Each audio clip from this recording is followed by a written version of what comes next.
What we would want to point out to the country is that the NWA and the other agencies of government have responded very quickly.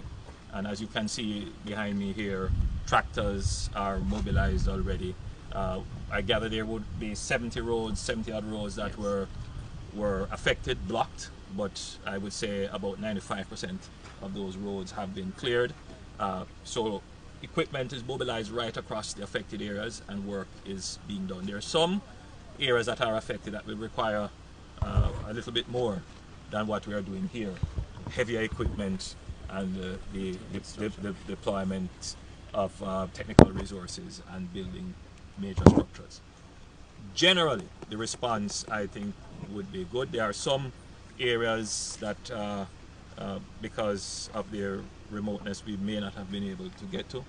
And I know that there are persons who are still expecting the government to provide support in terms of food and shelter and other forms of support, and that will be mobilized through the Ministry of Labour and Social Security. The general complaints that I have received, however, is for assistance with building grants.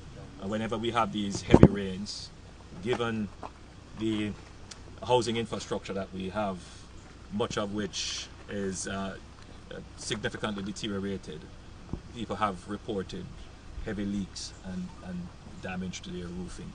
So we are considering how we can assist in this regard, but people should bear in mind that the government couldn't give everyone that has a leaking roof a grant, but certainly we will be sending out through the various entities that have that responsibility to get an assessment as to people who are in dire need and how we can assist.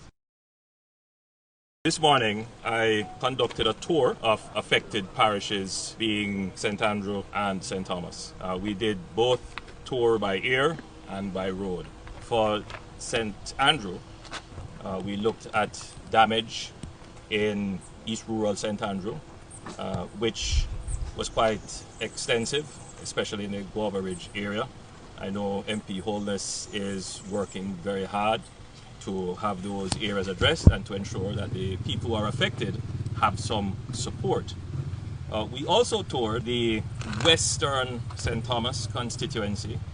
That was by ear, and it gave me a very good opportunity to have a better understanding of the challenges faced. St. Thomas, though it has significant hilly features, it also has a significant plain cutting across both constituencies with many rivers. And the main challenge would be the rivers are not controlled. So there needs to be greater investment in river training.